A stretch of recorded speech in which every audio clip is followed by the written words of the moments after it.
Mi hija estaba embarazada de 5 meses cuando se la llevaron. Mi nieto tiene que haber nacido en agosto del año pasado. Hasta ahora no he podido saber nada de él. Lo único que sabemos es que los chicos nacen, pero se los dejan en los establecimientos así, casas cunas con NN. Y no podemos encontrarnos con Durante a ditadura civil-militar argentina, 30.000 pessoas desapareceram, incluindo 500 crianças, que ou foram sequestradas com seus pais ou nasceram nas prisões. O medo de uma revolução comunista estava presente. Os militares argentinos e latino-americanos em geral se apresentaram como uma salvação perante a ameaça da esquerda.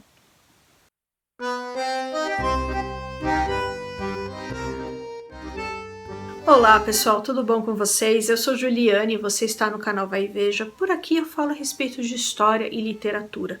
Te interessa? Se inscreve, por favor. Já de cara eu peço o seu like, ele é muito importante, pessoal, para todos nós aqui criadores de conteúdo, porque é por meio dele que o algoritmo entende que o vídeo é legal e manda para as pessoas. Peço também que você utilize o campo dos comentários e mande esse vídeo para os seus amigos. A ditadura civil-militar argentina durou de 1976 a 1983 e deixou diversos traumas na sociedade. Nesse período, o mundo estava dividido. Havia de um lado o bloco capitalista, liderado pelos Estados Unidos, e do outro o bloco socialista, liderado pela União Soviética. Após a Revolução Cubana, os Estados Unidos passaram a interferir ainda mais nas políticas latino-americanas, financiando diversas ditaduras. A Argentina passava por uma grave crise política e econômica nesse período, e isso facilitou bastante um golpe militar. Então, em 24 de março de 1976, a junta militar tomou o poder. E eles falavam o seguinte, que caberia ao exército a missão de redimir o país e fazer cumprir o destino argentino de transformar a Argentina numa grande nação. Todas as organizações de esquerda ou consideradas de esquerda foram desmanteladas.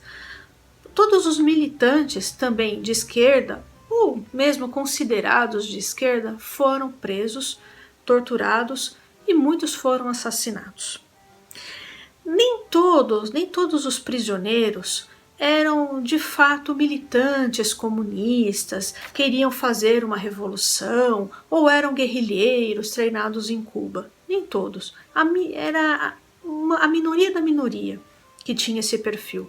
A grande maioria eram pessoas que simplesmente questionavam o fato da Argentina ser governado por uma ditadura militar, outros eram a favor da democracia, e essas pessoas foram também torturadas e mortas da mesma forma que os outros guerrilheiros e tal, né?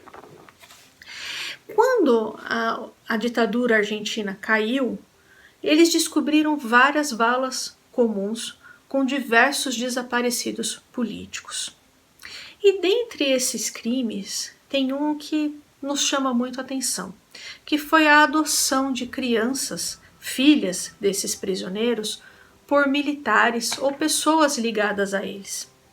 Então, muitas crianças foram sequestradas com os seus pais e posteriormente adotadas por militares ou pessoas ou amigos deles, né, que mudavam o nome dessas crianças e a maioria não informou a elas que elas eram adotadas e muito menos adotadas ilegalmente, né? E esses prisioneiros ficavam num lugar, normalmente, né, ficavam num lugar chamado Escuela Mecânica de la Armada, o ESMA, que tinha o apelido de campo de concentração, porque era um lugar horrível, né? Ali se faziam as torturas e muitas crianças nasceram nesse lugar e foram posteriormente adotadas por militares e pessoas ligadas a eles e desapareceram. Nesse contexto surgiu as Mães da Praça de Maio, que eram mães de pessoas que desapareceram e elas não tinham, né, informação nenhuma do que aconteceu com os seus filhos e netos. Então todas as quintas-feiras elas se reuniam à tarde com cartazes e tal, cobrando das autoridades informações a respeito dos seus filhos. E elas começaram a cobrir a cabeça, porque a polícia, né, começou a levá-las para a delegacia, algumas foram presas e tal. Então, para facilitar, né, a localização dessas mães, elas cobriam a cabeça com um pano branco e tal. Então, quando uma estava sendo levada pela polícia, todas as outras iam junto, né? E isso começou a dificultar para as autoridades. E a imprensa argentina estava censurada, assim como também houve censura no Brasil.